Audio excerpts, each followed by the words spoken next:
Hello. Hi, Fred. It's 4 p.m.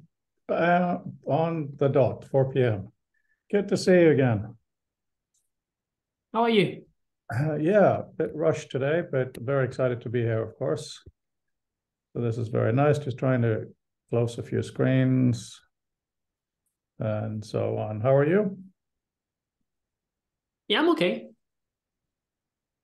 Let's see, we have Jury here. I haven't seen him in a very long time.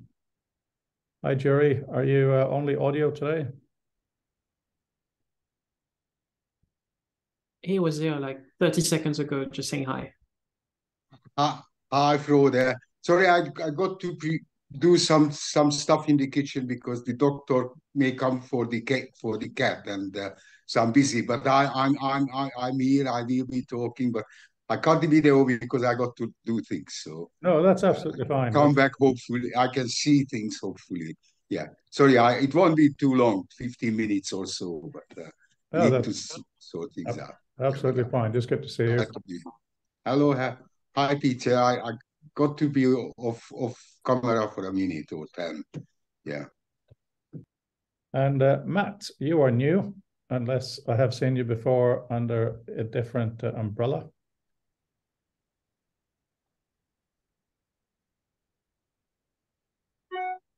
Or something. Hey, Peter, what up to your video? I'm having a late brunch with Mom, so you don't want to watch me eat. No, this is very true. You're absolutely completely correct on that one. And it's a holiday today, too, over here. Oh, what's the holiday day? Martin Luther King's birthday. Oh, okay. We have a Martin Luther King here in Europe, too, but different era. Jim is here. Oh, how's your mom doing?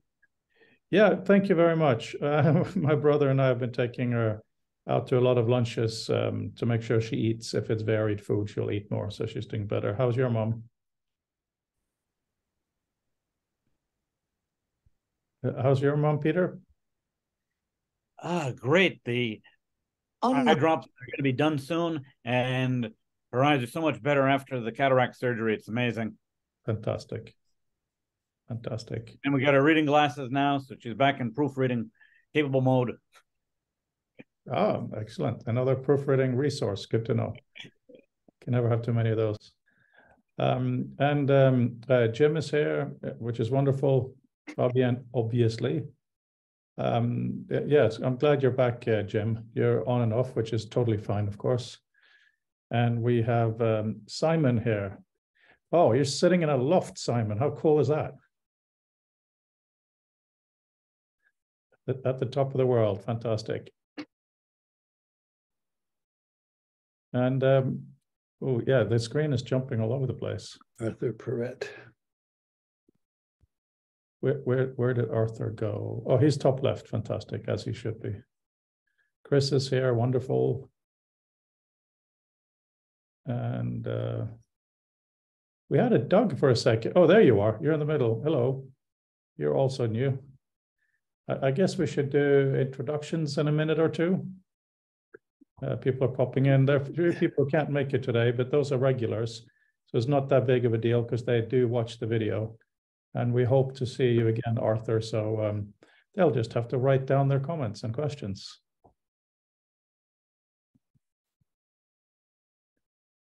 Oh, what was that? Just a notebook. I'm ready to write down everything. Yeah, that's never a bad idea.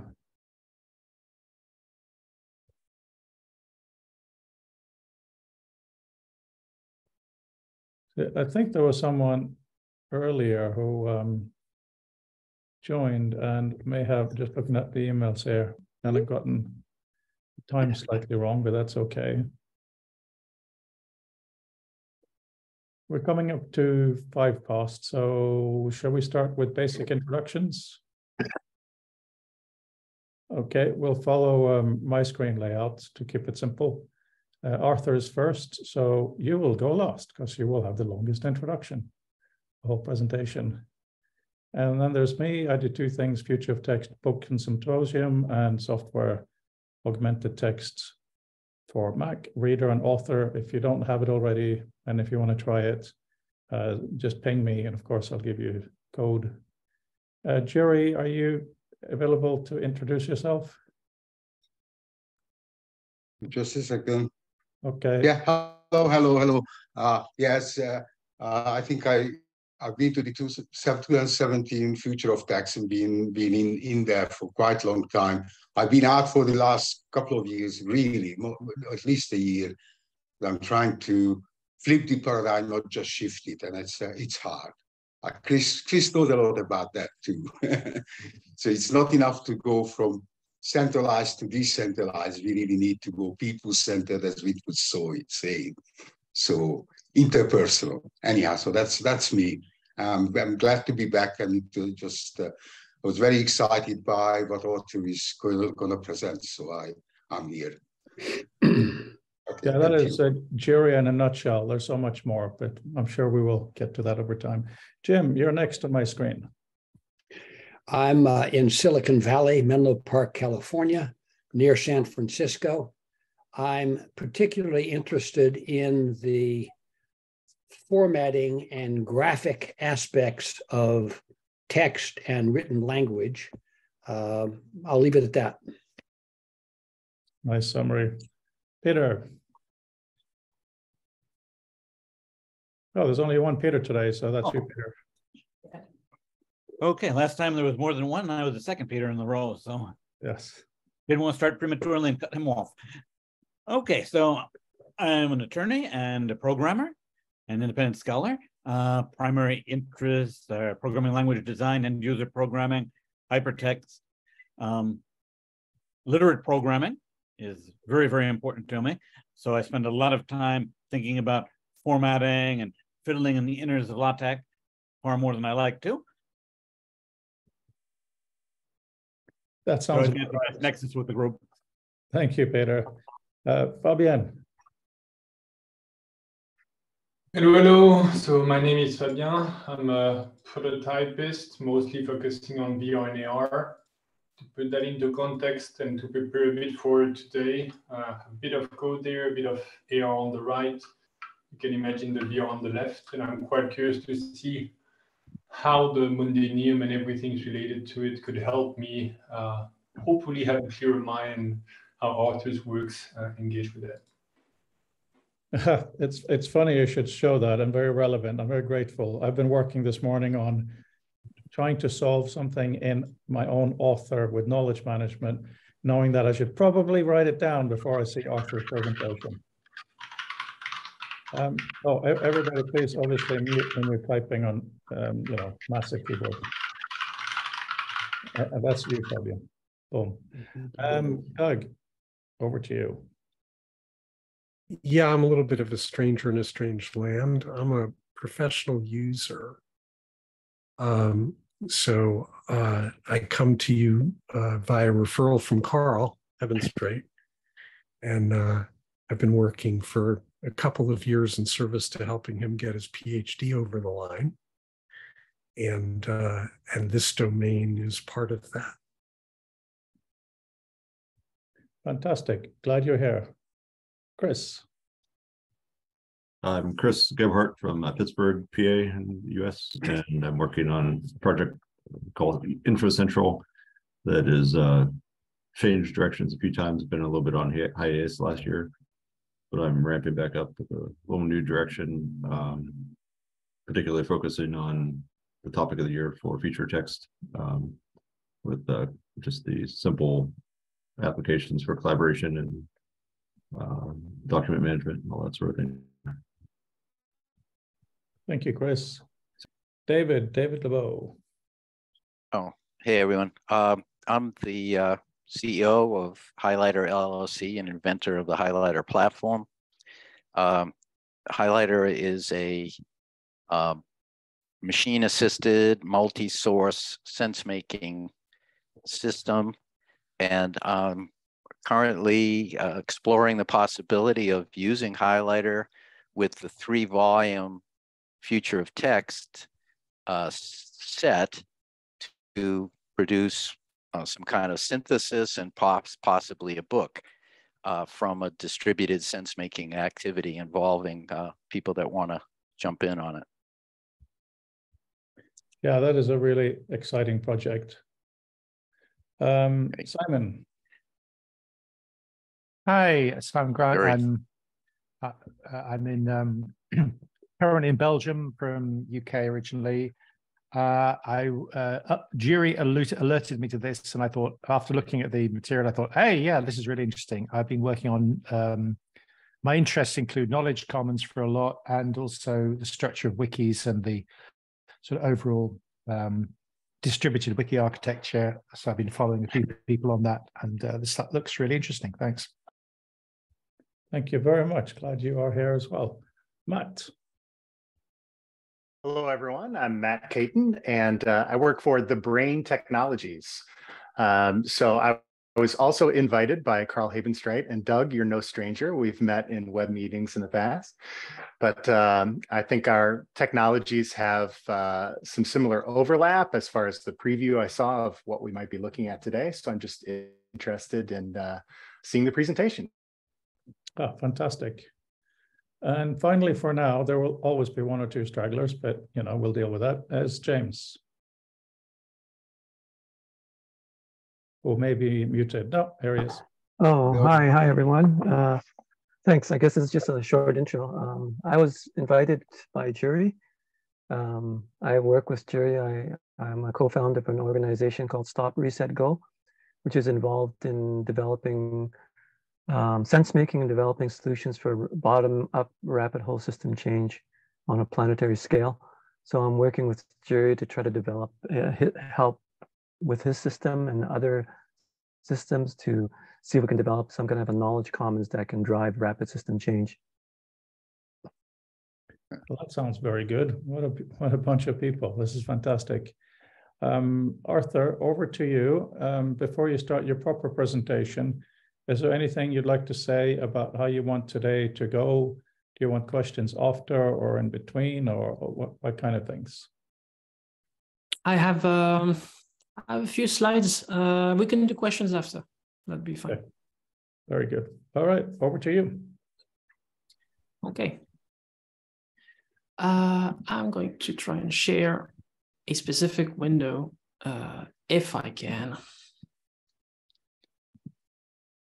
It's playing around with the setup a bit. Sorry. You should have permission. Yeah, it's okay.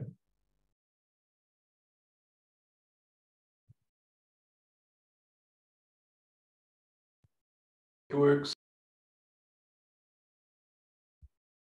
Okay, great. And you should see my slides and not my notes. Correct. Cool. Okay, well, let's go then. I'm going to talk to you about personal documentation and knowledge organization with a tool called Cosma. But before I introduce Cosma, I'll just give you a little bit of context about who I am and where I talk from. I'm a researcher and I work mostly in plain text. It's a very standard workflow, usually very simple. I collect things, materials, references, then I take notes. Then I organize everything, the materials, the references, the notes into outlines. And then finally, I flesh out these outlines into documents. And I need an interface, a writing interface that integrates well with this workflow and that supports also my two main writing needs. The first one is being able to write scientific, technical documents. So writing citations, bibliographies, figures, tables, code listings, footnotes, all this. And the second need is a bit more, it's not technical per se, but I need my writing to be robust, accessible long-term. I want to be able to open a file in 40 years and not have compatibility issues. So a solution I found to all this is plain text, and specifically scientific-oriented markup in plain text files. So my writing interface, most of the time, is Pandoc's variant of Markdown. Pandoc is a file converter, and it has a markdown variant with all the scientific features I need. It's relatively easy to write. I'm very happy with it. Now, I'm also interested in nonlinear writing. At the taking notes stage, I am trying to support analysis and synthesis, and this happens to be my research topic. I belong to a field called Information and Communication Sciences in France. It's the French version of information science. And recently defended my PhD, wrote a dissertation about a relational approach to knowledge organization, which is a fancy way to say use links to organize things. So plain text and hypertext. And the starting point of what I'm going to show you today is this man, Paul Hotelet, a Belgian pioneer of information science, although back then he called it documentation, the science and technique of documents. He's a difficult thinker to categorize. He's very much a man of the 19th century, with sometimes a very heavily centralized vision of knowledge. But he also had great imagination. He had a vision of what knowledge could be beyond his time. And when you read his works today, you're sometimes struck with their continued relevance. Say that. As an example of that relevance, Hotelet's first biographer, Boyd Rewald, says that Hotelet's concepts are similar to hypertext. I'll detail in a minute what those concepts are, but he says that conceptually, his theories are not so far removed from nodes and links. And this claim has been quoted a lot without being really examined. So what I did during my PhD was test it. And what I found was that indeed, Hotelet thought about organizing documents in a nonlinear way, in the shape of networks, and sometimes in a deeper way than was previously thought. I'll just say that. His starting point was bibliography, of all things, library catalogs. He proposed a method based on index cards, which works like this. You have the drawing here. You write a bibliographic notice about a book or an article from a journal following specific rules. And then you will assign some indices to the document according to a universal classification. These indices are about subjects, related subjects, but they can also describe the type of document, the geographical area that's concerned by the document, all this. And so for each of these indices, the idea is to make a duplicate of the bibliographic notice. So you have, for example, 6 identical index cards that describe a document. And then third and final step, you file each duplicate under a type of indice. So you have the subject directory, the authors directory, by dates, by geographical areas, etc.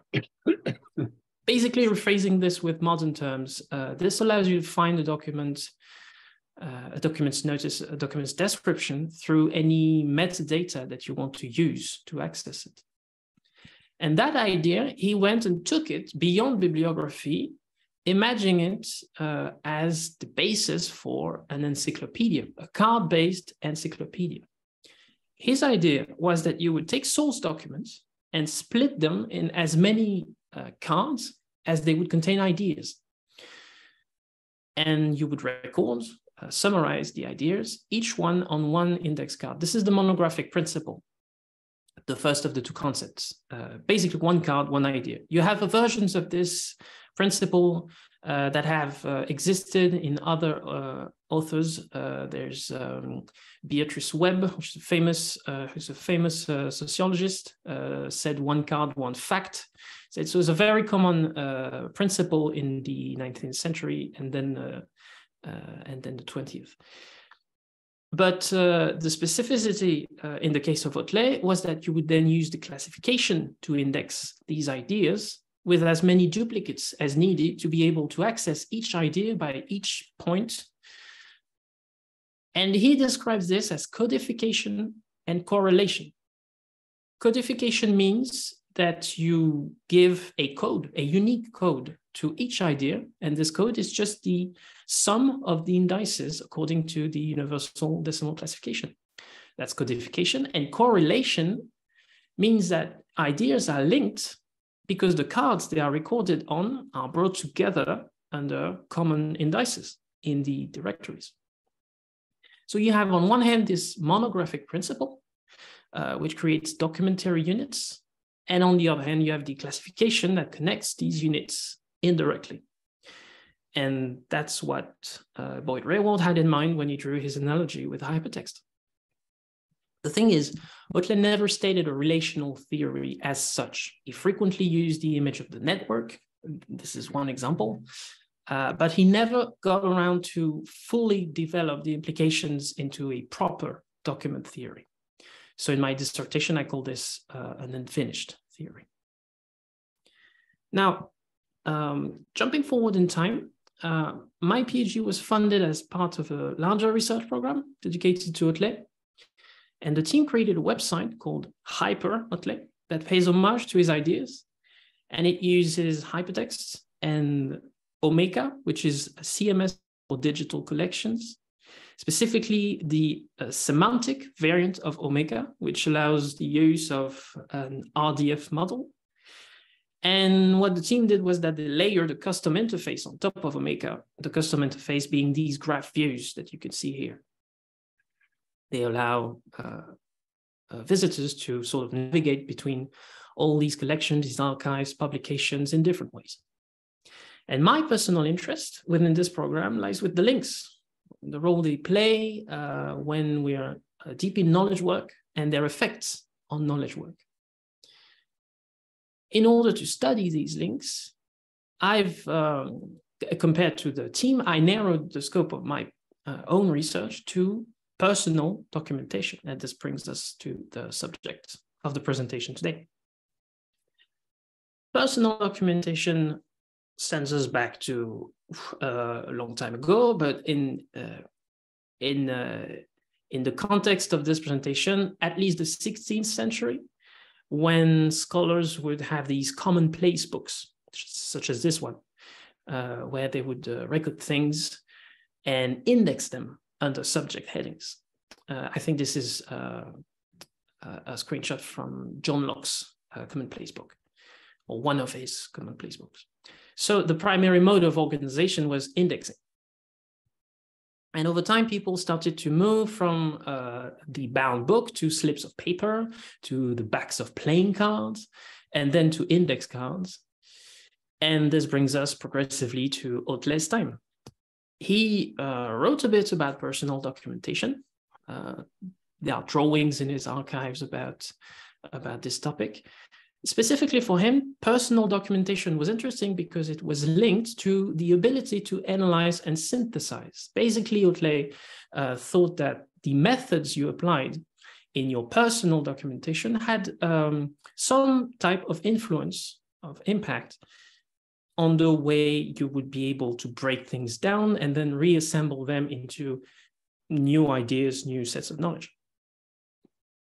And Hotelet introduced lots of new ideas to develop documentation in general, but also personal documentation in particular, including microphotography, including communication networks, various devices.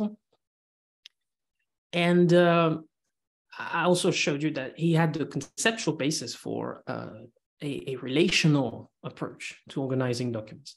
But this relational vision wasn't quite fully formed. One that came through with this vision was Vannevar Bush with the mimics, the famous 1945 essay. Bush had this idea of mimicking the associative functioning of brain in the form of document trails. And I have a bone to pick with Bush, and I'm not the only one, but while he proposed this idea, he simultaneously erased all the tradition of commonplace books, index cards, and also previous works about what he describes in his paper, using microphotography and microfilm for documentation. And just to show you that, here on the left is Paul Otlet's Mondotech, which was an imaginary workstation, just like the Mimics. Included a phone line and various types of media, including specimen, microfilm. The parallel I make here has been made by several people before me, just means to emphasize that Otlet and Bush were both part of a larger history of technical imagination surrounding knowledge work. So this is for imagination. Now, I was also inspired by practical examples. The first one, chronologically, is Douglas Engelbart's personal documentation, which he describes in Augmenting Human Intellect, which obviously you're familiar with here, better than I am, because I was the part of the report that I was most interested in was just the part where he describes his personal documentation. Everything is fascinating in that document, but this section was, for me, very special. He describes his use of index cards with notches, which could then push through with the rod to select related note cards. And he also used direct links, just like Bush described. And his account of this system is fascinating. He picks up on several practical issues that can still inform let's say, design processes today. One of those issues, which we'll come back to, is that at a certain point, there are too many cards and too many links, and he loses track. Another example that inspired me, perhaps today the most well-known example of a card-based, interlinked personal documentation system, it's the Zettelkasten of German sociologist Niklas Luhmann. It was mentioned already in the Future of Textbooks. There's an entry, I can't recall which volume, but Fred will tell me after the presentation, I think. Luhmann went all in on the links. It was really a great example of this sort of methodology, but nowadays people think he's invented all of it. People talk about this so-called Zettelkasten method, which that expression is just marketing. A lot of people had been doing this for a long time, and Luhmann stands out because he wrote about his experience with it. And his account surfaced in the past few years because of the productivity craze. People fantasized that his method was the secret ingredient to his feigned productivity, when the reality is a little bit more complex.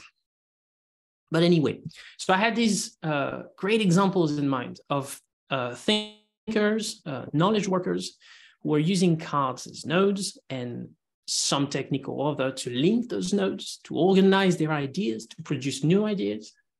And most importantly, examples of people who reflected on what the system was doing to their intellects. And this was what made me want to experiment with personal documentation. Now, the practical starting point was a text editor called Zettler. Obviously, the name is a nod to the Zettelkasten of Niklas Luhmann. It's a text editor that allows you to create links between your documents. Here on the left, you have an identifier within brackets, and that's a link to the document on the right, which has this identifier in its metadata. Basically, this allows you to build a personal knowledge base, a bit like a wiki, but with local files. There are many applications that do this, from TiddlyWiki to Obsidian. I chose Zettler because it uses Pandox Markdown, which is, as you may recall, I mentioned, is my main writing interface. So I had this way of producing data. Now what I wanted was a graph view. Engelbart said that at some point the complexity was too great, the mind couldn't grasp it, and this, I thought, was where visualization comes in. I ran a few tests on my own using a Python program called ZKViz, but going further, just basic experimentation was beyond my capabilities. I was too short on time to learn programming. Luckily, I had a team to turn to, the Arthur Perret team. At that point in my PhD, my supervisor, Olivier Ledeuf, had coordinated a sort of side project to map Paul Hotelet's social network, called it the Hoteletosphere. And what I did was simply work with one of its developers, Guillaume Brioude, to adapt this tool to my needs. We made a very rough prototype, but it was all very exciting, and we started experimenting with various libraries to draw the networks.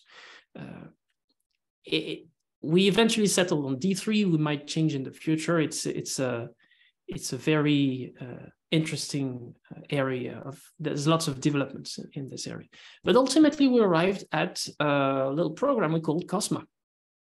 And we've gone full circle now because we're currently working on an update that integrates functionality inspired by the original project, the Hoteletosphere, such as adding pictures, having various levels of classification. Anyway, Cosma. Since we had Zettler and we had limited resources, and creating an editor is notoriously hard, I designed Cosma as purely a visualization tool. What it does is read a directory of text files written in Markdown, and it generates a single HTML file, which is what you see here. Very similar to what TiddlyWiki does. You end up with just one big HTML file. There are navigation tools on the left, graph view in the center, and when you select a record, the text appears on the right. A single HTML file, because it's easy to share as is. Usually when you're in graph visualization software, you have lots of great interaction within the app until you export, and then you only have static things. Most of the time, you have static exports or reduced in functionality compared to what you have within the app. And the idea here was that the export would be the app, basically. Personally, I use Cosma for personal documentation, so I don't often share my file, but some of my colleagues used the program to create knowledge representations they can then share with other people, colleagues, students. It's just a file, so they can send it via email or push it to a server, so it can be like a miniature website. And just to give you a sense of what the software's philosophy is, here's a record selected in Cosma. And if you focus on the bottom right area, there's a section titled Rétrolien in French, which means backlinks. It tells you where the record has been mentioned, and more importantly, it tells you how. It's contextualized backlinks. Nothing new. We haven't invented this. But it's very, very useful thing. And having the ability to write plain text scientific files and also have visualization with this sorts of features becomes a very powerful combo because you have robust data and also great navigation and exploration tools layered on top of it. So that's Cosma. It's a memory aid. It's a tool designed to navigate the results of complex analytical and synthetic work. And what I mean by analysis and synthesis, I'll just give you one example. This says linking is a knowledge organization process. And it's an example of how I use the software. I break things down into these little atomic statements or entities, concepts, a publication, or anything really, an idea, a data point, creating these little textual records about these atomic things. And then it's all about linking. Linking is at the heart of the tool. I describe linking in my dissertation with the terminology of my field as a knowledge organization process, like classifying, like indexing, like tagging. Linking can actually be a means of classifying and indexing, but also it has its own functions, which are very helpful when writing, such as attribution. You attribute something to something else. And most importantly for my work, which is ideation, creating new ideas, the function of composition. Once you've broken things down, you can just build new things from the units you've just created by composing paragraphs made of links to these little units of textual records. So this is the example. There's a sort of meta example, a note about the idea I just expressed. Linking is a knowledge organization process. Well, the paragraph that describes this idea is just composed of links to the other records, one for linking, one for knowledge organization process. It's very concept oriented. And just before I forget, because it's not in my notes, I should credit here Andy Matuszak, who has done really inspiring work for a number of years on this topic. And I think it's in his notes, which are on the web, that I first read that these sorts of notes should be atomic and concept-oriented. And Fabien has just linked Andy's website in the chat. So Cosma just comes on top of all that to aid with memory and facilitate navigation. And one of the things it helps with is the actual concept of a graph, a structure made of links and nodes and links. Because the thing is, even if you decide to write in a hypertextual way, it's not at all obvious that you have a mental representation of what kind of object it creates. And so the first usefulness of visualization is to provide access to this mental representation of the concept, going from the image on the left to the image on the right. And this is important because organizing your knowledge in the shape of a graph has very practical implications, such as the fact that if a record is not linked to anything, like the one at the top left here, you are unlikely to find it again. In a computer system, search mitigates this a bit. You can always find things through search. But the fact remains that if you have a link-based system with software that has link-based functionality and you don't link things, they're not likely to become very useful. And seeing this for the first time, these little stragglers, these isolated nodes, is a powerful cognitive moment. So understanding what a graph is conceptually is essential to taking these little implications, practical implications, into account. I'm nearing the end. The main advantage of this overall system, this overall kind of personal hypertextual documentation system, as I argue in my dissertation, is that it increases the capacity for analysis and synthesis.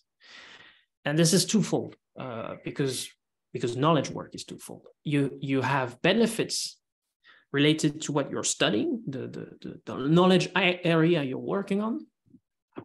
You're better at analyzing the topic. You're better at creating new ideas within this topic. But also at the level of methods, you have increased capacity because your knowledge organization methods evolve. Potentially, they can evolve based on how you reflect on your experience of the system. That's what Engelbart did. That's what Luhmann did. Think about your experience of the system and reflect on it. And one example, which you can see here, there are colors in the graph. And these colors are each associated to a record type that I have assigned to each file. For example, here, this is a concept. It's the third metadata from the top left, type, concept. The concepts are in dark gray in this graph. Typically, the way you classify records will evolve through time, especially when you're doing a PhD, because you don't have a perfect grasp of your topic and even the methods to work on your topic. So interacting with the tools generates some really useful feedback for this process of evolving knowledge organization methods. So this is the claim that personal hypertextual documentation system has the capacity to increase your ability to analyze and synthesize. But this is a claim I make for myself, and obviously it needs to be tested by user studies.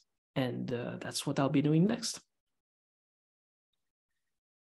And on that, that's it for me. I want to thank Freud giving me the opportunity to present my work here. And thank you all for listening. Thank you very, very much. Wait, I'm sorry. I'm so sorry. There's one more thing. I almost forgot. It's very important. Of course, cute. Let's design a library. That was Freud's call to action at the end of last week. I did not forget. Can we imagine a record of the future of text discussions in a way that they can be nested, that they can be threaded, a sort of living archive? Well, maybe build a graph. Well, I mean, maybe I would try this. But actually, a serious pitch, and very different from everything I've shown before, I thought I'd pitch something you could test right now, Freud, with your existing toolchain. Having seen you work with Reader last week, made me thought, maybe just add hypothesis to the online PDFs. I quite like hypothesis. I like what they're doing. They follow recommendations from the W3C Web Annotation Working Group, and they're a nonprofit. And it's just one step higher than email in terms of friction or complexity, because there's a login. But in exchange, you get linking, which is interesting. And it's pretty easy to test. There are lots of different methods. I'm just showing this slide for the playback on YouTube, which you can pause, but because I've already gone off at the time. But just use the proxy you add via hypothesis for the PDF URL, and you can see that, for instance, Jury has annotated the first volume of the Future of Text book series. There are a few public annotations already. So my low effort pitch for Future of Text library. And for real this time, thank you for listening. Great, thank you. Since you brought up that at the very, very end, question, with the hypothesis specifically, since that was the last thing you talked about, how easy is it to integrate into our own software? Because, you know, I spent quite a bit of time building Reader. So obviously, I think there are many things you can do in there, but no, we don't have the annotation. Do you have any clue about that? Yeah, so the first method is just put the PDF online and prefix the URL with the via hypothesis domain. And what it does is just adds a layer of annotation on top of the PDF reader, but it's the browser PDF reader. And the other two solutions are a bit more involved, but basically it's always online PDFs. They're on a server somewhere, and you add the hypothesis script, or even run yourself the service, the whole server. The idea behind this was that you wouldn't have to actually change anything about Reader itself or author, because you could just create the PDF, push it online, and start annotating with hypothesis in the browser. Yeah, but then of course it is in the browser PDF viewer. But anyway, yeah. That's, you know, compared to your wonderful demonstration, I would say that's a interesting, low effort pitch. Still a relatively a detail. Who has got questions or comments on Cosmo? Actually, if you want to leave it, your slide up. Okay, sure. Leave it on one of the screenshots of Cosmo, so we have that beautiful reference. Yeah, whatever you think is representative, wonderful. Shall we do the digital hands? You need to change your name, David. Oh, sorry about that. Don't worry, we know who you are. Yeah, please go ahead. Hey, Arthur, I apologize for coming in late, but I really dig what you're doing. It's really cool. And the thing I'm really interested in is, do you think the conclusions that your hypotheses that you've come through are baked enough that you're willing to perhaps I'd like to offer a feature box in a book that I'm writing and be submitting pretty soon. But what you're doing is very relevant, and especially the fact that you're saying that having these hypertextual connections are helpful in the synthesis and integration of information. I'd really love to hear a little bit more about that, and potentially get that in some written form if you were comfortable with that. And the other thing I wanted to mention is I'm working on basically something similar, where the connections, rather than being hypertext, we call bridges, but they're basically going from a piece of content on one page to a piece of content on another page with a relationship. So it could be contradicting, supporting, citing. We're going to start with those three, but in the future it could be, much longer list of different relationships. So anyway, I'd love to hear your comments on whether you might be interested to do a feature box, and then secondly, any thoughts on adding in a relationship and what that would mean for the conclusions that you've already drawn. Can you just expand a little on what you mean by adding a relationship? You mean maybe qualifying links, the link types or something like this? Yeah, it'd be a link type. Imagine what I would say would be a contradictory bridge between a sentence in a news article to a segment of a video where the person in the video is saying something that directly contradicts what was written in that sentence of the news article. Okay, I'm going to start by this one, and I'm going to try to find an example. There's one here. Right in the middle of the screen, there's a link that doesn't look like the others. It's a dashed line. It's very small, right at the center of the screen. Yes. This is, well, currently it's the only way to see it, but we're trying to improve it. But it's a link that has a type. So you could, in the same way that you can define record types, for example, this is a note, but you could have a record that is a publication or whatever, actually. And you can do the same thing with links. You can have link types, and the only thing it translates into currently in Cosma is a graphical thing. You can say, for example, I will create a link type that's opponent or opposes, and have it display as dotted red, for instance. Nice. So that's the capability we managed to put in Cosma. Not much more, but yeah, this idea of having qualified links is very important. I've come across some fascinating research on what Joel Chan calls discourse graphs, which are basically representations of scientific arguments. And there's a very simple set of terms like claim, proof, refute. Yes, that's Joel Chan. You have that right. And basically, we are in the same idea space when it comes to qualifying links. It's very important. It enables a whole other set of thinking and solutions and ways of analyzing something. And it's very, very interesting. Your first question, contributing to a feature box, you'll have to tell me again what that is exactly. But I think maybe I don't want to. I don't want to give you the idea that we invented much. Actually, what we did was basically two things. With Cosma, we've cobbled together a few features that are very useful together, and most of these features are not our inventions.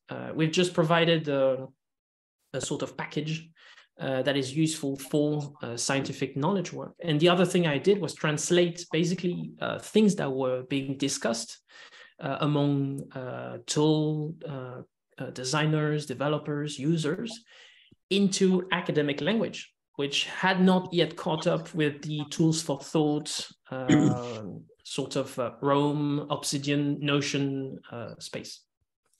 So yeah, just sort of putting this so it's clear what we actually invented. Not much really. Well, I mean, I still think it's interesting to take all those conversations and distill them down to some language that supports the importance of the connections between two pieces of information, especially when we're in an era when most commercial entities aren't wanting to use links as much anymore. Links are dying and rotting on the web, and it doesn't seem like it's much of a priority for the attention economy. So I think it's really, really important. And yeah, is there a way for I can contact you offline? Sure. I'll just there's a contact email you can use, which I'll just put now in the chat. Great. Thanks so much. Thanks for this work. Thank you.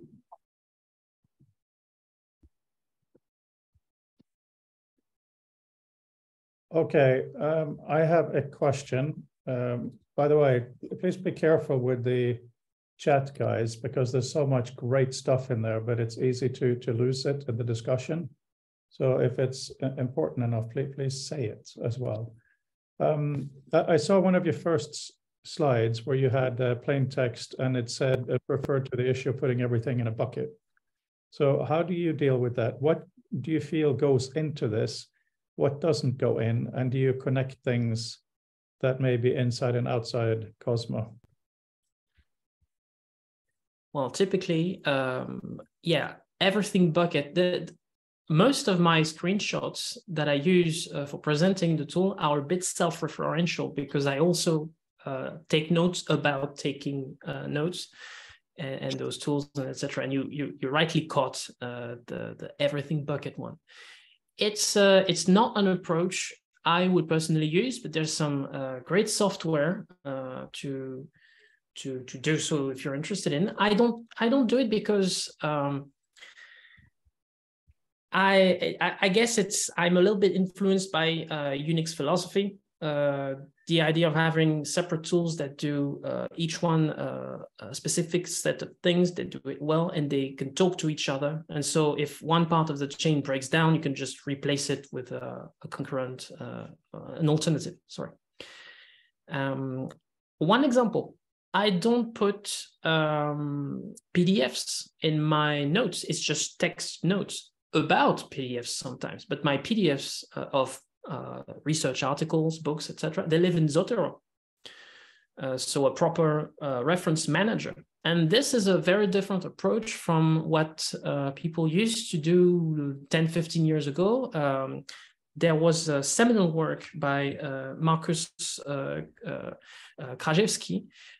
He's a researcher, wrote the books Paper Machines, and I forgot the name of his other book. He wrote about a tool that he's still developing, called Synapsen, which merges note-taking software and reference management software. And to me, this never worked really well. I mean, for my personal needs, because the way I would organize notes is much more idiosyncratic than reference management. I am fine with what's provided as knowledge organization methods in Zotero for my references. But for my own notes, I want to shift things around. I want to invent types. I want to try new ideas, new ways of organizing things. And this is not really appropriate for all materials. Another comment on this idea of putting everything in the same place. I don't think that daily notes or journaling in general would be useful if I put them in the same space as all these conceptual notes, because then the concept notes would be drowned out by daily notes. So I wouldn't do that either.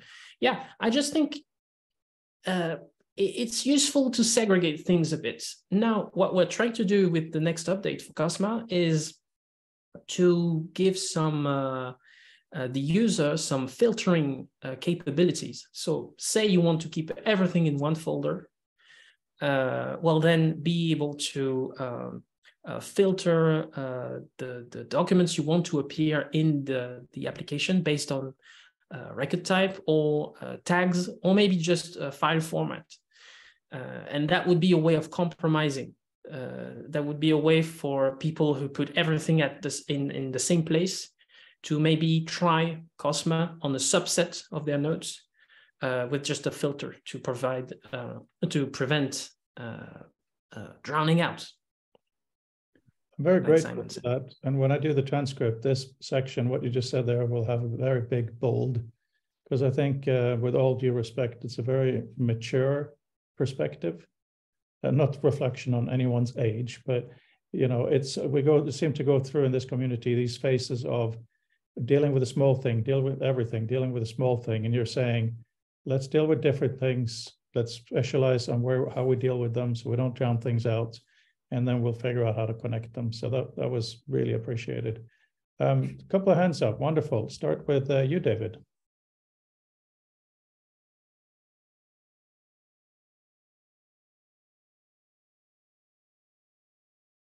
You're on mute. I want to hear you. Yeah. Yeah, go ahead. Yeah, might be useful to unmute. Almost hesitant to bring this up, but Arthur, I wanted to get your comments because this is something I've been thinking a lot about recently. If you go back to volume 1 of the Future of Text, GPT-3 is hardly mentioned. And any of this generative AI isn't even in the, it's not a concept that's even mentioned anywhere. So now we're seeing articles about how faculty around the world are panicking because not only do they have to deal with plagiarism in the traditional sense, but now they have to deal with machine written papers and students, you know, gaming the new technology to not have to do the work. And so I'm wondering, have you given any thought to how your approach and this emerging transformer generative AI might work together with human in the loop kind of interaction to, you know, move to the next, moment in the future of text that's definitely on the horizon? Okay, two things. The first, I've really not caught up on the entire topic. I'm aware of some of the issues, some of the discussions, but I'm not completely up to speed. So I can't really address the subject maybe as strongly as I would like to. But I get a sense from people around me who've tested the tool that it's by design incapable of providing sources for its claims. And 50% of what I do in my notes is trying to find sources for claims. So I don't feel like the ideation part and the strengthening the argument part is in danger from such tools. I think it can be useful, just like AI for translation is very useful. I'm not. I'm French. I'm not an English native speaker, so I really like tools like DeepL, which allow me to quickly convert a text in French to a text in English, and then I just rework this. And I think the challenge for text generation is to sort of help people, help students when you're teaching, to see that it's a tool, it's one tool in a toolbox, and what it produces has to be massaged, has to be wrangled a bit, because it's not. It has the appearance of rational, of true, of logical, but it's very fallible. it will say some very true things, and then the next minute it will invent some completely wrong statement. And a colleague of mine tested it. He works on data literacy. And ChatGPT told him that the first definition of data literacy was from 1992 or 4. And he was very surprised because he thought it was from the 2000s. And when he checked, the AI had completely invented a fake bibliography entry. It was completely fake. Right. So it's incapable by design of doing the type of referencing work that is indispensable, that is necessary for proper scientific work. But I think it can be, it will be like the tools I use for to quickly translate things into another language. I use tools based on AI, and I think at some point in information retrieval and some areas that we work in, like intelligence, generating reports, it will be a useful tool to accelerate some areas of knowledge work. Now, the issues with plagiarism, that's heavy. I haven't gotten yet into it. I'm not teaching at the moment, and I'm happy I have a few months to prepare before I get back to it. The second part of my answer is that people are doing amazing work with AI, centered around the idea of suggestions. I know at least one person who's doing this. His name is Gordon Brander. He's working on a tool called Subconscious and the protocol called Noosphere. And he incorporates in his tool this idea of little demons or geists. I can't recall the term, but basically it's a chatbot that passes your notes and tries to suggest you relevant tags or links. And maybe sometimes it will send you a provocative question or a little statement. And I think this is really, really interesting work. And I'd be very interested in having these little geists in my text editor or in my visualization software, just to try and, yes, Fabien, that's the website. Just to try and see what can come out of these suggestions. Because one area in which Cosma has been useful to me is serendipity, which is to find something a bit by chance or accident or by happenstance, and then doing something about it. And AI could be just one of the tools that can fuel that thing, that serendipity. Very good answer. Thank you. I'll pass over to Simon, but I have a question for you, Arthur. Do you, after Simon, want to do a little bit of a live demo, a little bit of a live walkthrough? Do you dare do a live? Yes, I can. It might be a little underwhelming because we're in the middle of the developing version 2.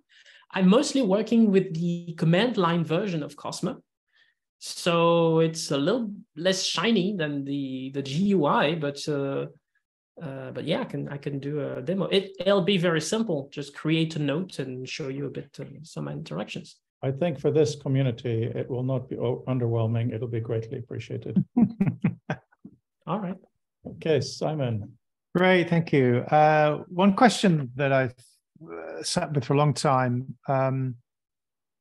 backlinks. Cross-site, cross-author, cross-graph backlinks is a big issue for me. And like, have you A, thought about it, B, developed any capabilities around that?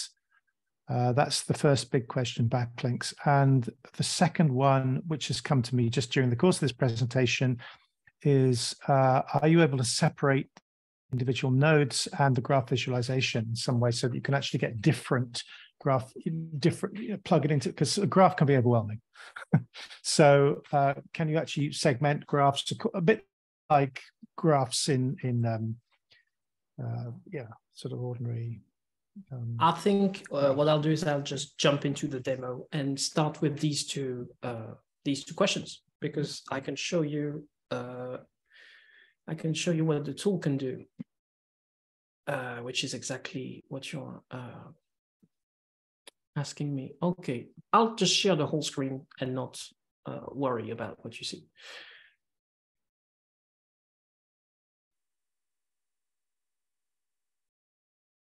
Okay, so this is we call this a Cosmoscope. It's the HTML file that Cosma creates and that it displays in its interface, and that you can also take out and open in a browser or send via email. Basically, the only difference between Cosma and a Cosmoscope, I'm going to try to find a screenshot from Cosma. Yes, you see this little bar at the top left. There are some icons, and they're not there here. It's been replaced with just a word. That's because the buttons here provide functionality when you're in the app, such as quickly creating a new record and generating the HTML file again, sharing it, etc. And obviously, since when you open the file elsewhere, you're not in the application anymore, these buttons disappear. But otherwise, you can see that it's exactly the same here that it would be in the application. So first question, backlinks. Let's say I'm interested in finding something that a colleague of mine told me the other day, and his name is Antoine Fauchier. There's nothing here in the records section, in the text, I'm sorry. The file doesn't actually contain anything but a title, an ID, and the fact that he's a person. The usefulness of this record is entirely based on backlinks. I'm going to zoom in an absurd way, just so you can see that when I hover backlinks, I have context. Basically, it's the paragraph surrounding the link in the source node. And what I found was that the simple existence of backlinks could justify creating records with no content, just because I knew that, I usually ideas will escape me, but I will know that a person told me something, so I will find the idea again through that person. And this is a very, very common thing. People associate things with other people, with events, with places, with various things from everyday life and beyond the world of documents, basically. And this is why we haven't predefined what types you can set in Cosma. You can invent your own types arbitrarily, because while concept is obviously very important for someone like me who's doing theoretical work and notes and documents, etc. I also have a couple of notes that are very useful to me because they represent people or organization or specific events, which are so ingrained in my memory that I know I can use them as sort of, I call them nexus in my dissertation, sort of points that will sort of attract other things around them. And this is where backlinks are very useful, because I could just hover over these. But that's really interesting, but that's not what I was talking about. I was talking about backlinks from one author's kind of knowledge base to another author's knowledge base. Okay. Well, that's that's entirely different, different thing. I'll jump into demo again in a second. This is the area where I haven't done any work myself. I've worked solely on personal knowledge organization. Theoretically, you can use setups, distributed setups with, for example, with versioning software to collaborate on sets of files and sort of coordinate things with identifiers and everything. So I have ideas, but I haven't done any work yet to try and connect different knowledge bases. And I'm not going to experiment myself before reading what's been done in this area, because there's been a lot of work in this area. But the issue I see from preliminary readings is that most of the time, integration comes from the top it seems. Like, for example, a research team will have a space, a common space in Rome research, for example. And it will be presented as a way to bring together the thoughts and contributions of different people, but actually it's the other way around. A lot of the way it's organized comes from the top, comes from the principal investigator or so on. And so you don't have that idiosyncratic value of different record types, different way of associating things, different ways of writing. So I haven't come across yet an example of what would be interesting to me. I'm sorry, I'm going on very long just to say that I don't have an answer, which is not very productive. maybe the other question will be, I can answer better, was basically, is there a way to filter the noise, to reduce the graph? Yes, in Cosma, it's a very important aspect of the software. This is the entire graph, but I can filter out concepts. And suddenly the graph is a bit more readable. I can also remove other types and it will become much more readable. I can also focus on a single node. And if I'm interested in seeing the not just the immediate connections, but maybe the connections of the connections, there's a focus slider, which can extend this sort of focus mode. And the slider, I mean the maximum can be customized to. You're not limited to one or two. So yes, this is extremely important to me because, as you said, it can get overwhelming, and so it's very important to provide multiple ways of filtering out this complexity. Just hovering, for example, is already useful to just sort of lower the opacity of other nodes.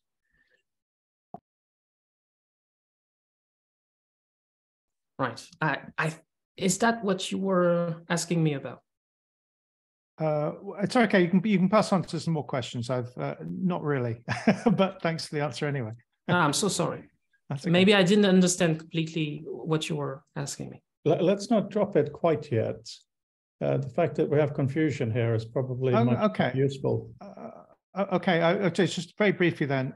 Basically, I was suggesting, I mean, what you said, what I heard you say, and correct me if I'm wrong here, but is that everything is in just one HTML file, the whole of the graph, if you like, is in one HTML file. How about, is there a potential in having each node as an HTML file, and including the graph file, which is just the graph file, not the detail in any particular node, in a separate file, which you then link in, just as you link in photo, pictures and other things in HTML. Yes, that's one of the ideas we're working on actually, is to have a sort of alternate mode of presentation, which would be just the text. And optionally, you could also have the sort of focus view in a small box next to it or below, and then you could also move to the graph in its entirety. I've been playing a bit with ideas such as this with CSS actually, but just to change, for example, if I'm on a big screen, it sort of moves the backlinks to the right. You could also play with CSS to make the graph disappear, basically, but it would still be in the file, and that's the graph is what makes it very heavy, so that wouldn't be very practical. So yes, we are thinking about this. I'll have to say that since we have very limited resources, I'm always a bit wary of engaging them on developments, and the fact that it's just text files written in Markdown makes me think that people who want to generate just the text in HTML can do so very easily with any of the dozens of tools that can generate HTML from Markdown. So if you just want to look at your notes rendered with backlinks, I think it could be quite easy to just isolate the maybe dozens of lines of code from Cosma that create the backlinks section and just take out the graph. It could be done, and it would be very useful.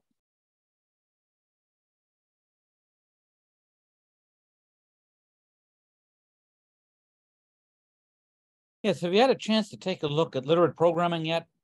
And if not, I'd suggest that you do, because I think your system would be an ideal visualization front end to put layered on top of a literate programming system. I already see a lot of parallels between what something like NewWeb can do on the pure text side and what Cosma is doing. And also, I was wondering if you tried throwing Cosma source code into Cosma itself. That's the kind of question I would like my partner in crime, Guillaume, who's the developer of the application, to answer, because while I was finishing my PhD, he was finishing his master's degree, and he wrote a research memoir on exactly this question: how to visualize the architecture of software. And he was toying and tinkering with things, and I don't think he tried to visualize Cosma's source code with Cosma, but the minute he hears this on the replay, I know he's going to try something, because he wanted to visualize software architecture in a relational way, using hypertext, using a graph view, obviously, because he develops in JavaScript with a very modular approach. He explained to me, because I'm not a programmer, so I'm just repeating stuff here. But small functions, which then aggregate into bigger functions, into modules, into things, and visualizing this structure would be really good. And I think I'm going on a limb here, but I think one of the reasons we haven't yet wrote the developer documentation for Cosma in its entirety is because somewhere in the back of Guillaume's mind is the idea of providing a Cosmoscope, a file made with Cosma that presents the source code of Cosma. So it might be in the works. I'll have to ask him, but I'm pretty sure that as soon as he hears this, he's going to have a reaction. Oh, and I'd love to read that paper he wrote, assuming you could get an English translation of it. For you, what it would have been. Sorry, that's the worst joke of the day. Fabien. Yeah, I promised, I think at the first meeting we had of the year, that I'll be the AI skeptic. So just on the worst joke so far, I think that's precisely, and then I'm going to ask the proper question after, I promise, that's precisely where GPT and all the AI at the moment is pointless. Is like they can do things that has been thought and written about before, and basic mashups of what has been again written before. But like if you define what a unicorn is, it's never seen a unicorn, it doesn't do anything with it, and it doesn't have any of the logic and veracity behind it. So that's precisely why I think it's, it should be interesting, but it's not. You need a human behind it to actually think and, let's say, jazz or jam with that, whatever new concept that would be. I agree with the second half of what you said there, Fabien, but for the first half, with all due respect to all the academics and researchers here, most knowledge work is rehashing what's gone before. You know, we spend so much time on libraries. Why do we do that? But in one level, it is just collecting stamps or collecting cars, like my 5.5-year-old Edgar does. We like to collect stuff. And what? So with Edgar, he likes to. Oh, my connection is unstable, is it? Yes, we heard bits of it. Okay, has it come back? Yes. Okay. So on one level, it's a stamp collection. On the other level, of course, it's truly helping us think. So in order for it to help us think, it can't just be laid out like Edgar would do cars by color or whatever. And I think that's what's so exciting about the presentation today. It is what you include for what kind of collections and how you view them. So a lot of that can be helped with AI, but the AI has to be thoroughly understood what it's doing to help give you a little cluster of this or that. Currently, it isn't. But still, we have to access so much of the past in order to produce the future, at least in academia. Just going to reply, then ask the question. I'm not going to let you reply to my reply, otherwise I can't ask it. But it doesn't understand anything. It's just statistics of whatever we have done before. And we've been promised understanding since the beginning of AI. And I would be the first to be excited by it. It's just not the case. Anyway, for the actual question. No, hang on, Fabian. This is so important because, sorry, I have to interject. I'm sure most of you here know the apocryphal story of Doug and Marvin Minsky at MIT campus, right? Marvin Minsky is saying we're going to make computers intelligent. We're going to make them be able to make decisions or make them smart. It's going to be wonderful. And Doug said, well, that's wonderful. What are you going to do for people? Right. So this never happened, but they were friends. And Doug said it reflected their relationship. Right. So we are obviously here, all of us, on the side of augmenting people. But I do think that a lot of the stuff we need to do is go through all kinds of stuff that people have produced before. And that's where these tools, if properly deployed, can be helpful. Over. I promise to shush for a bit. But only after Fabian. I'm not even going to argue there.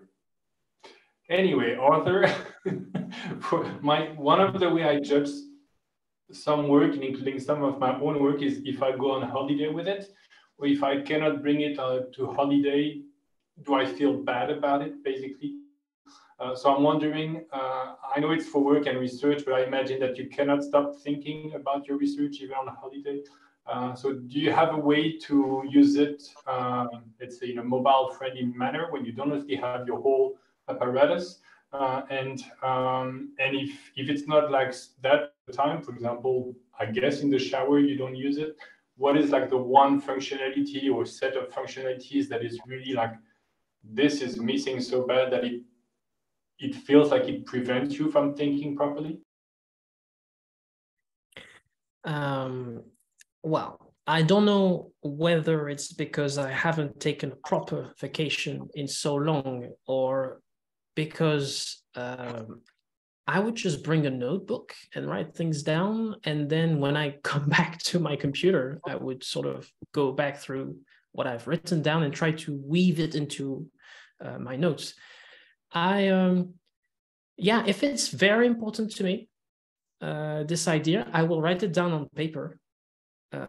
And don't worry about immediately throwing it into the system, because I quite like working at my desk with a big screen with my tools. And when I'm away, it's not the same. You've seen the size of the graph.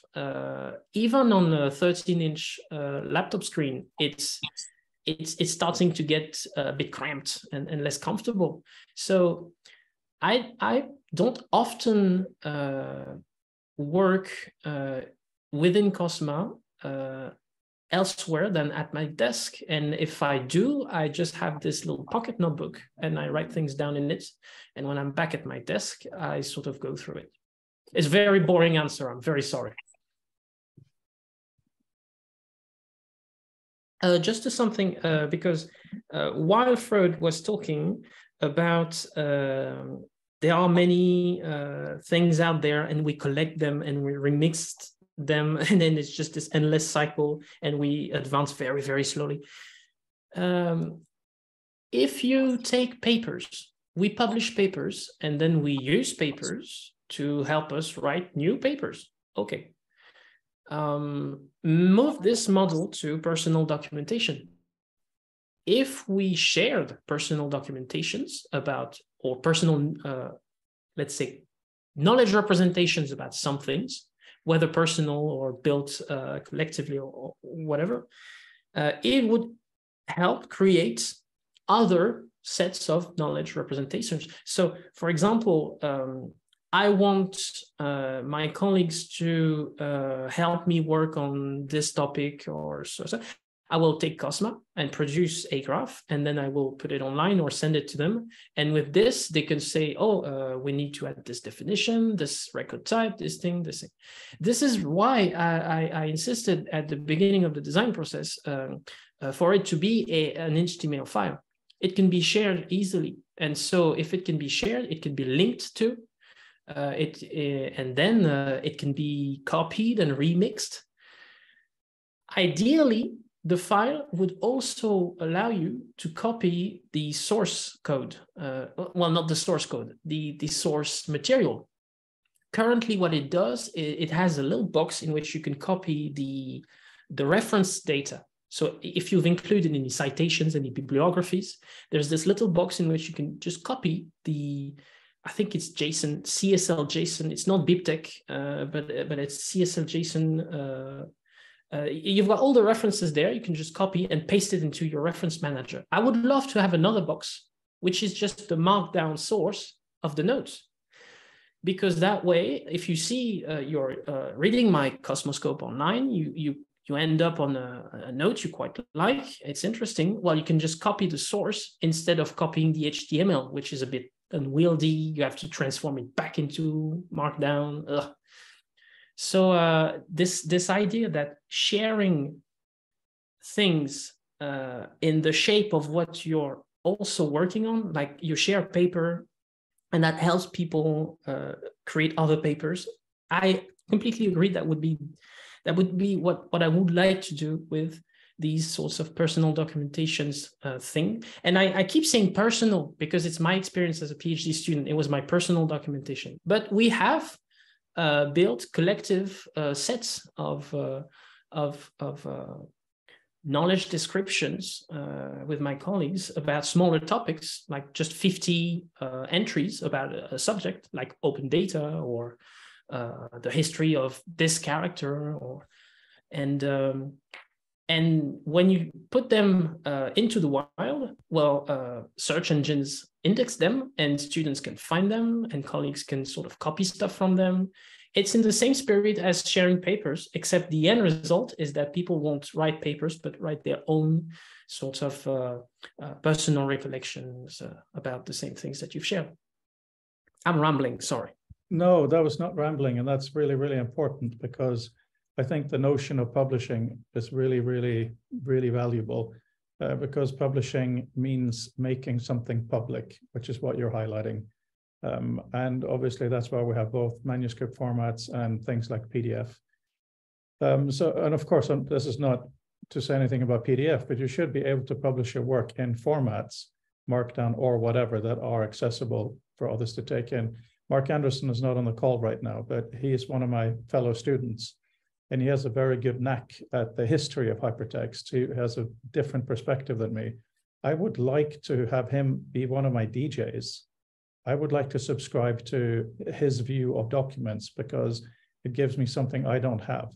But in order for that to happen, he would have to somehow publish it. But on that note, and building up what we asked last time about the designing a library, which you did, thank you. Is all of you, you've written a ton in the chat. That will now all essentially get lost. I'm going to put it in the book, of course I will, but it's not going to be interleaved very well with the transcript. It's just too damn hard. So my request for you all is if you want to, if there are specific insights or thoughts you had from the presentation today, give them to me. Okay, because if you go into the Future of Text website and look at our journal, actually there will be a new issue now that has the last presentation, but you'll see that we have a link to the video, we have the transcript, which is broken into maybe an introduction, presentation, and then dialogue. I do a lot of bolding to help you skim through. And then we have this horrendous log, horrendous in the sense that it's not really connected.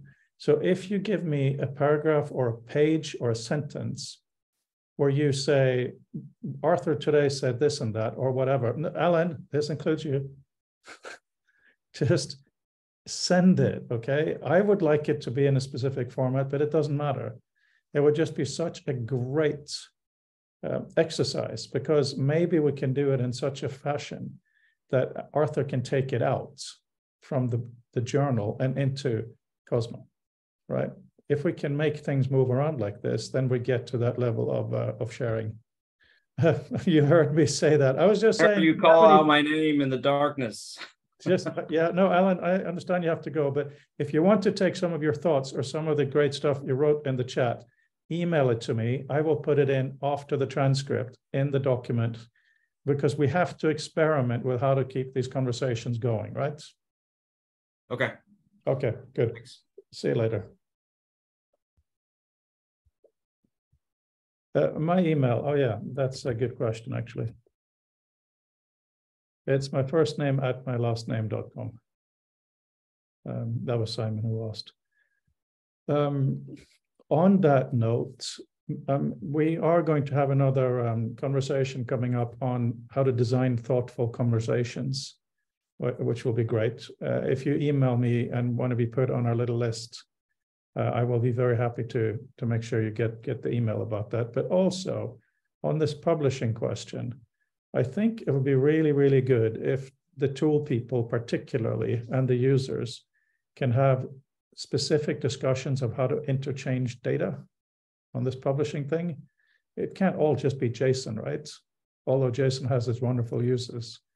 It would be really, really fun if we could meet and then try to just hack a way to get from here to there.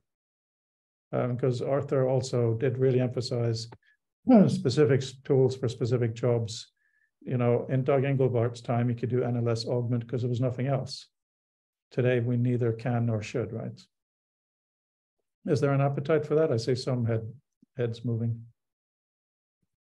Okay, we'll think about that. Jerry, please. Thank you very much.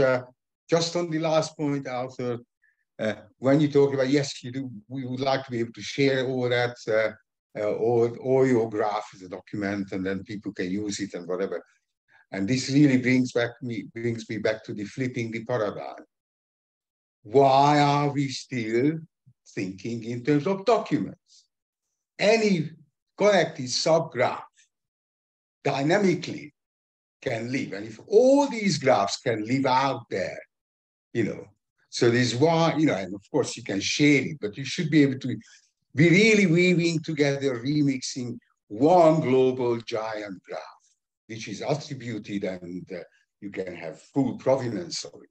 But that's what we're really doing. When you say papers out of papers, what you're saying is that I converted that paper into some meaningful structure in my notes, then I linearize it in paper so that when next guy reads it, they have to unroll that linear thing into a graph. Why can you quite right? That's what you said. We should be able to share our thoughts in that structured way. But then if you go that way, then documents go virtual. We don't need virtual reality. We need virtual documents. That's what we need. So, and that's a very important point. We have in this community been working on the idea of bindings. So you can share, let's say, an EPUB or PDF or whatever, but then someone else can say, I only want these 2 articles. They take that out and share that with someone else. And that other person can say, actually, I want to see the whole document. It comes back. Someone else combines it. I know it's a very rough version of what you're saying, but I do need to show you guys something really briefly, because I get all this grief about, oh no, PDF is so bad. Oh no, PDF. Hang on, I can't share any of those. Okay, hang on. I'm running a little ahead of myself. Let me open. Yeah, so, let's see. Okay, here we go.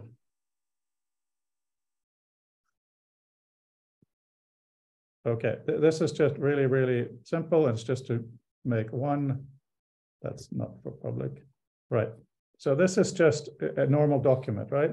It's PDF. It's on a 16-inch screen. It's not very readable. very often you get an academic PDF and it's got 2 columns on each page and it's absolutely horrible, right? So if I now select all and do spacebar, it turns it into 1 column from PDF. That's partly for readability, partly to help people like me read horrible PDFs, but it's also demonstrating the fact that from a modern PDF, you can actually extract text really elegantly. It's not perfect. You have the page numbers here, which look a bit out of place here, but it figured out the headings. It's got the body, it's got the bold, it's got all that stuff. So however we choose to share, as long as it's robust, you know, we can build different ways to deal with that, right, guys? I'm partial to HTML. I think it achieves everything you want out of PDF and then some. But I mean, I don't have the technical background that you do. No, so. Well, it doesn't really do the same thing in my mind. In my mind, you said 40 years. I want these documents to be readable at least 500 years. And I'm sure a lot of HTML will be readable, but there's a lot of stuff hidden behind the scenes. You know, you talk about plain text, and that's where we really agree. In a sense, PDF is plain text frozen. And frozen, I mean, my philosophy and the tool that you use is called Liquid. So of course, I deeply believe in liquid interactions. But as my father, who understood nothing of this, kept asking me, he's like, hang on, information should be solid. It shouldn't be going away. So that is why I think we need, at a point of publishing, a really robust substrate. And despite Jury's complaints, because I agree with them, we need to richly open it up again. But at certain points, we got to say, here's a frame of what we believe right now, frozen as solidly as it can for hundreds of years. But every single thing, I mean, Jury, you know our visual meta thing, right? It spells it out, but it doesn't hide it in a resource fork, doesn't hide it behind the scenes in HTML. It's on the same level at the content. Absolutely, but I mean, the point, what I'm saying is that when we work, obviously you want a complete account or time bound. You know, you want versions to be there and permanent. Absolutely, you get the ability to change really fluidly if every bit of it is permanent. Okay, you don't have to wait for. You don't have to wait. Every word, everything can be recoverable from the history. Yeah, but Jerry, when you speak now, if I'm being polite, I will listen for you to say your whole sentence. Right? The reason I say that is because the timing of a conversation matters. Right? So that's why I think if I have framed a perspective and I publish it in whatever form, here is my statement that you then refer to. So I think it's really important that, first of all, I don't go back and change my original statement. So you're like, hang on, what am I referring to? Which I'm sure you agree to.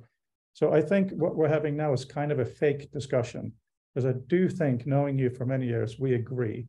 We agree that the information should be stored robustly, but we should be interacting with it in a very fluid manner, right?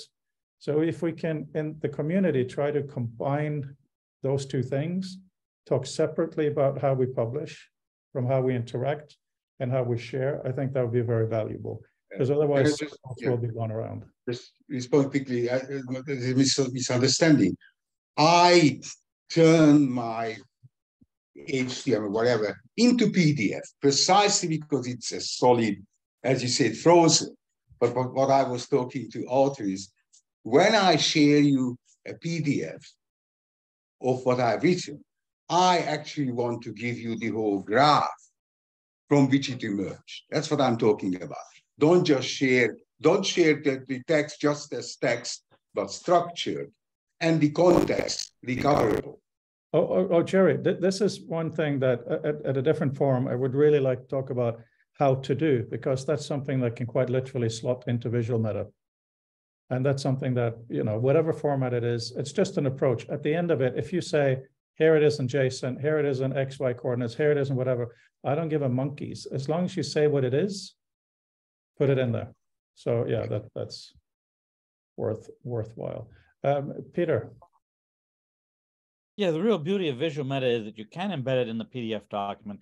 And I love PDF documents because they give me that fine-grained typographical control that I can't get in HTML. I want to have Neuflat line breaks. I want to have micro typography so that my commas get nudged out slightly into the margin to give me an optical right edge of a justified paragraph that looks as perfect from a psychological perspective, as opposed to just a number of character counts thrown onto the page perspective.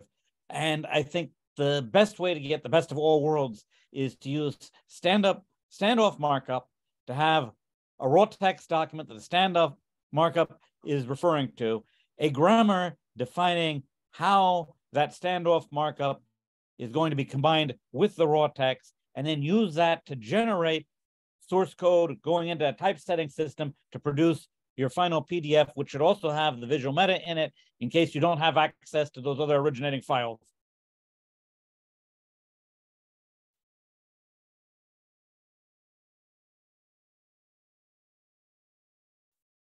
Simon has a comment here. Context recoverable, but please don't force it unless wanted. Can you talk more about specifically what you mean? Because I think there are, at least to I understand the community, we talk about context in many different ways. I was just responding to Jury. I mean, I think it's really important to have the context available. But I mean, I'm trying to work through a vision where you can access you only have to download a small piece at once. You don't have to have the whole thing. And it's the same with the graph. You know, you don't have to have the whole graph. You can just have a chunk of it. And then if you want the graph, you can have the graph. If you want the context, you can have the context. If you want the layout, you can have the layout. Same goes for what Peter was saying. And I think that's the benefit of a kind of web model, even though the web model as it stands is sorely lacking in several ways. Yeah, that makes a lot of sense. Can I just respond to saying what you just said? That's exactly the point, that this is why I've been doing similar things for a long time. I realized that what you actually realized it long, but I came back to it. What we deal with, what we need, the basic unit is I call it a flex, an associative complex, which is, think about it as a HTML page with all the linked pages together as a unit. Okay, now the links in the linked pages won't be shared, but you actually have everything and all the incoming link pages. So the basic unit shouldn't even be a page; it should be a page with all the linked things in, or at least and you don't even need to ship it all, but you need to have. That's why I said that then the network becomes a document. Because, and you always look at it as one node and anything going out in one step and anything coming in. So if these are the sort of what I meant by virtual document. Okay? We really get to see the personalities of people when this comes up in the discussions, because I also see Chris is talking about format as largely secondary. No, it isn't. Actually, you know, there is real semantic meaning in a bold, right? And the reason you have some things on this part of the page and something on this other part of the page is important. It may not always be important, and it should be different contexts. But I really hope also in this community we can really bring together what might be called the surface and what might be called below, because text can never exist without a typeface, never exist without a layout. And a lot of you really brilliant techie people, you don't mind being in a programming environment with lots of different colors and monospaced fonts. You know, you're kind of optimized for that. A lot of other people, we need a Garamond with all the beautiful curves. Hopefully, both of those attributes can support each other rather than back and forth. Sorry for my rant. Fabienne, over to you. Yeah, it's a question for Arthur based on how often I imagine you use the tool, especially if you can't go on holidays. It's one thing that I did a little bit, but I actually really don't do it often. I'm going to once again share my screen. Please let me know when you see it. That's my wiki where I put a bunch of stuff. And on the left here, I have the graph. And what is there is the path of the pages I visited in that session. And I can go back and forth to go where I started, and I can go again where I was. So basically, why do I show it is to show a path along the edges of the graph with the different nodes I've been visiting. So this idea of path, is it something that you either visualize and store and then be able to either share to someone, or is it not something specifically explored? No, we don't. We haven't played with any of those ideas. At the very start of the HyperOutlay research program, the inspiration was something that my former school, actually, when I was in doing my master's degree, my former school had published a sort of a glossary of terms. And it was in this beautiful web interface. It's still up. I'll find the link. And there was the visual history of each entry of the glossary you had consulted, exactly like what you're showing. So it just be like the Ariadne's. I don't have the expression in English, but you know, the labyrinth, the Minotaur, and there's the thread. Okay, we haven't done anything like this in COSMAP.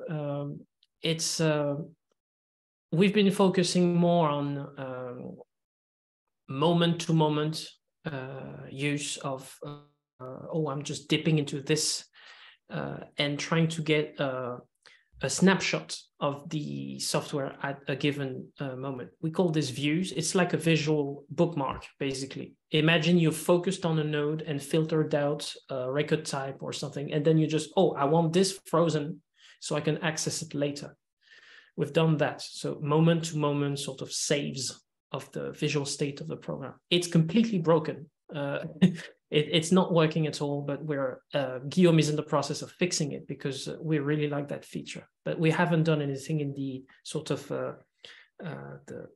that history of navigation. What we're trying to do is to add a sort of chronological mode. So for instance, if you want to display nodes, depending on their creation date or last edition date, or maybe just an arbitrary time metadata. Say you qualify links with, you add a timestamp to the links, and you could just vary, you could just have a slider to vary time. But that's all we've been doing in this area. That was a really interesting point, Fabien, because obviously that's very much like Vannevar Bush's trails, of course. And I remember Ted Nelson, he said he wanted to have a history of everything he's browsed so he could go back. And Wendy Hall has asked for something along the lines of that. However, you go back and you can easily drag things over you want to make into an article. So if you have different revealing stages of that, that could be very powerful.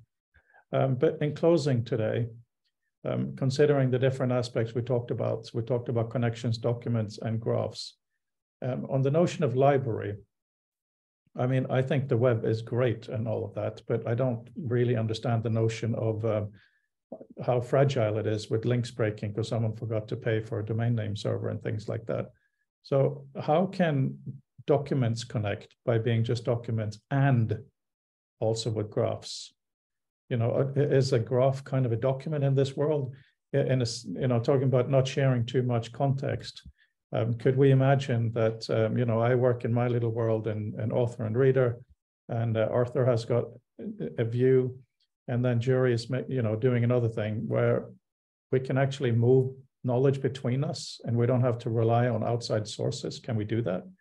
You know, what I'm sorry for mumbling and rambling. I'm saying a graph in one sense is an abstract thing almost. It doesn't have to be in a document or a database. It could be whatever. But how can document and graph live in the same world? Well, earlier I mentioned Gordon Brander's work, and Jury knows about it, and he's just mentioned in the chat, put it on IPFS, which is a global giant graph of content addressable. I think exactly. Which is itself is linked. And you can create links within yourself, and they would be verified and permanent. That's the whole point of IPFS, is permanence. Yeah. Yeah, so people are working currently on protocols, because I think I kind of agree with what Chris said earlier about data formats being somewhat irrelevant as long as the information is self-describing and you have protocols to translate formats into other formats. And so I really appreciate the fact that Brander and his team are working on a protocol rather than another variant of lightweight markup language, because I think really it would solve so many issues. I keep mentioning that a wiki for me is the model of what I would like to do in terms of collaboration. So several people can, you have permissions, you have editorial workflow, you can even have synchronous editing on some pages with the right plugins. But the writing experience is a very subpar compared to the excellent text editors that are out there. And most of the times you don't have an interoperable, robust way of entering bibliographic data, which is very important when you're producing scientific literature. So I'm dreaming of the day where the model of collaboration that a wiki enables can be attained, but with plain text, standard protocols, interoperable formats, and etc. And people are working towards this. There's this noosphere protocol with Brander. Some other people are trying to do this with standoff markup. There are lots of people trying to work their way towards it. And I think it's a very bleeding edge of the issue. And it's very exciting to see what comes next. It really is exciting. And I see Chris talking about the fundamental problem of using slightly different perspectives and terminology for the same things. And I would really like to see those of you who want to kind of stay with the longer haul of this community of trying to disentangle that in a nice way. Because one thing I found in Doug Engelbart related groups for the last 20 years has been, it always comes down to tool or human system, never human and tool system, which is obviously what he wrote about. It's so frustrating. I see there is a little bit more flexibility now in the way we talk about these things. And if someone wants to propose a specific topic that'll be announced to the community for a specific day, maybe to talk about something as simple as, what do graphs need to fit with documents, or what do humans need that the technical just, basic questions, because they're really, really hard to answer when we talk different languages. That will be very welcome. So we're coming down to the final few minutes. And looking at Simon's comment as well. So I'll have to run away, but I want to thank Arthur for the presentation and everyone also. And for the few of us who are in Belgium, there is the Mundaneum. So up for a beer there and discuss also about all that. Well, I mean, thank you, Fabien. Yeah, I mean, Arthur, this was really, really great. We got to talk to you last week as well, and look forward to further conversation. But yes, if you want to host something in Belgium, I think at least a few of us will figure out a way to make the journey. It's amazing. Here we have the future of text at the Linnaean Society in London because of that history. So, with Outlet and the Mundaneum, it's amazing. That would be a wonderful thing to work towards. I'm in between job and statuses, so I've just finished my PhD, and but I have colleagues around me who have the drive to continue working on the play and expand to other partnerships and collaborations. So we'll definitely talk about it again. Sounds great. And then I have two questions for you. What is your goal for just 6 months from now? And what is your longer term goal with the work that you're doing? Just as a small thing at the end of the chat. Right. And 6 months from now, January, so June, July, well, hopefully a position at a French university. That would be my short-term goal. In 6 months, I should actually know if, because it's on an annual cycle, these things happen in the spring in France. So I might actually know if I got a job this year or if I have to wait another year. Mm-hmm. Longer term, I'm working on, let me just grab something.